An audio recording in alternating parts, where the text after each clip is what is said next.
I believe that everyone who plays GTA 5 knows that we can pick up prostitutes in the game with Michael, even though he is married. Despite the game hinting in many ways that this is not right, including in Michael's therapy sessions, you still have this function available normally with this character. But have you ever stopped to think about what happens if Michael decides to pick up one of these girls and take her home with his family there? The reactions of Tracy, Jimmy, and especially Amanda? Stick with me in this video as I will show you these consequences and 8 more things that you probably didn't know about GTA 5. That being said, let's get started.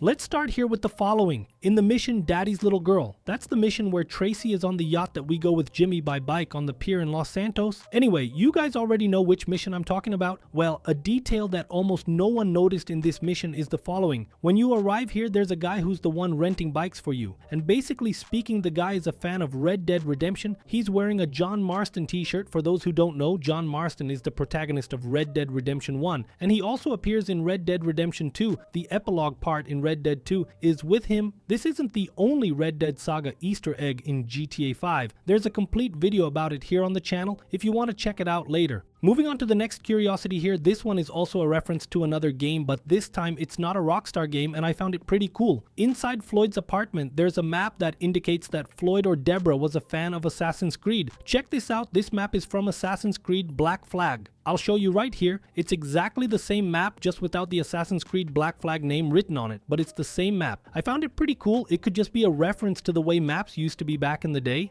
Moving on to the next item on the list, I believe everyone knows about Epsilon, at least the people who watch the channel here or have played a lot of GTA 5 know about it. It's all that nonsense with Kiflum, Chris without H, Zondar, and all that strange stuff that Epsilon brings in GTA 5. What I think most people didn't know about Epsilon, I think only those who went inside the website and read probably all the articles like I do, is that according to the game's website, there is a planned Epsilon worship center in Sao Paulo, Brazil. So it's kind of a Brazilian Easter egg, even though there are very few references to other countries. Sometimes you find something like that in the game. After playing GTA 5 for a few thousand hours, I got curious about something I wanted to bring to the video for you guys. What happens when we take a girlfriend or a prostitute to Michael's house? I was curious and decided to record and bring tests for you. Since there is no official way to test this, I called one of the girlfriends, picked her up in the car and took her to Michael's house, and in this case the girlfriends won't enter the house at all. So I entered with her through the garage to see what would happen if Amanda saw this scene.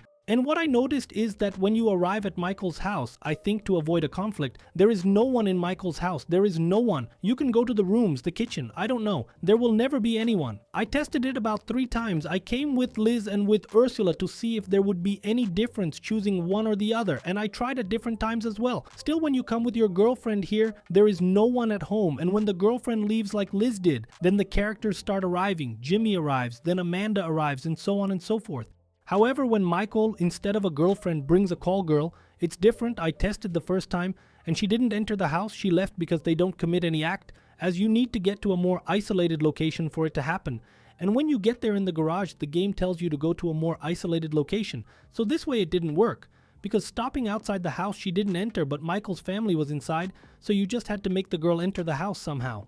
So what I did was I drove into the garage of the house with the girl in the car, then quickly got out of the car and went inside the house. This way the garage gate closes and the girl would have to find a way out, forcing some kind of interaction. And it worked. The girl entered the house even with Michael's family inside, but it didn't happen the way I expected. It's like the NPC doesn't exist and it gets a bit glitchy, like the prostitute keeps going in and out of the house multiple times as if she can't find the way out. And at that moment I tried to interact with her and with Amanda, actually tried to interact with everyone in the house, and it's a normal interaction as if there really wasn't any NPC inside the house. They respond normally with standard dialogues. I think Rockstar kind of failed in that. I think there should be a dialogue as if it were a fight with Amanda, at least cursing Michael, saying things like brought a girl home or something like that, or at least a sarcasm saying first about Amanda's betrayal and now Michael's betrayal, but it didn't happen. 10. The next one here, guys, that I'm pretty sure a lot of people didn't know is this. Inside this bar here, which is one of the bars we know from the beginning of the game with Trevor, there's a picture of that blonde from GTA San Andreas. If you look behind the counter, there's a picture of that woman on the money note, and the note is still a $69 bill. For those who got the reference 69 and so on. Anyway, and for those who don't remember who this woman from GTA San Andreas is, I'll put a picture of the wallpaper here for you to see exactly who I'm talking about. So in the 69 bill, you only see her face, but looking at the complete picture, you realize I'm talking about the blonde that appears on the loading screens of GTA San Andreas. So let's move on to the next one. The next thing here, guys, is a hidden thing that I think almost no one noticed here in GTA, but guys, when I say almost no one, I mean almost no one at all. This island that I arrived at, I remember someone had told me, a subscriber, or maybe more than one, I don't remember very well, that there were islands that were part of a reality show within the game, a survival reality show where strange things happened within the reality. Anyway, this island is from the reality show. There are some islands with like shacks, some boats, and people said it was there, but only after I saw the commercial of this location on the game's TV,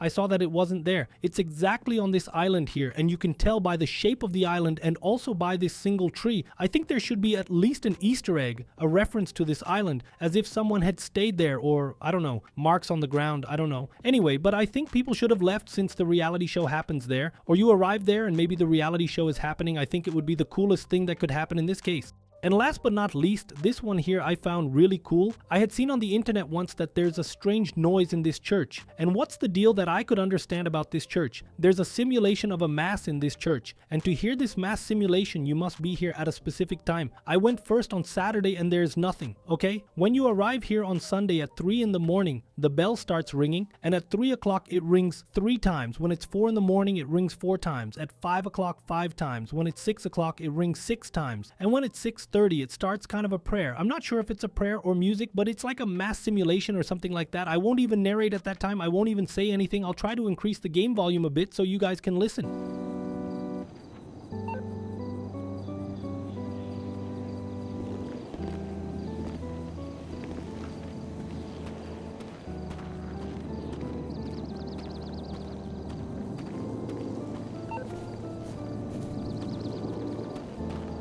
The music lasts a little while longer, but in short, within the game, it will play from 6:30 until 7 o'clock on the dot. And since 1 second in the game is 2 seconds in real life, so 30 seconds in the game is a minute that the music or prayer actually takes to finish in real life, kind of like the little tune played on the keyboard, let's say. But I found this part of the mass simulation really cool, guys. It shows that Rockstar really thought about a lot of details, even though it's a game from 2013. Many people don't know, but there are things in GTA 5 that really challenge what we think we know about a game from 12 years ago, for example. There is a secret outfit for Trevor in the prologue of GTA 5, and there's a way for you to make this outfit appear during the cutscenes in the game. By clicking here next to the yellow arrow, you will get to know this video that I guarantee is sensational. Click here, big hug, and see you in the next video. See ya!